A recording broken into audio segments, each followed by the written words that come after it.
பண்ணியிருக்காங்க, என்னென்ன அப்டேட்ஸ் பண்ணியிருக்காங்க, இந்த பைக்கு யாரெல்லாம் வாங்கலாம் அப்படின்றதெல்லாம் பார்க்கலாம்.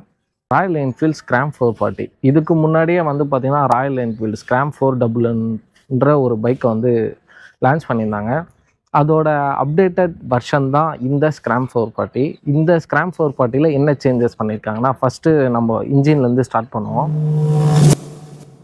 இன்ஜின்னு பார்க்கும்போது வந்து பார்த்தீங்கன்னா 443cc சிங்கிள் சிலிண்டர் ஏர் கூல்டு இன்ஜின் கொடுத்துருக்குறாங்க. இதோட பவருன்னு பார்க்கும்போது வந்து பார்த்தீங்கன்னா 25.4 ஹார்ஸ் பவரும் 34 Nm டார்க்கும் வந்து கொடுத்துருக்குறாங்க. இந்த பைக்கில் 6 ஸ்பீட் கியர் பாக்ஸோடு வருது.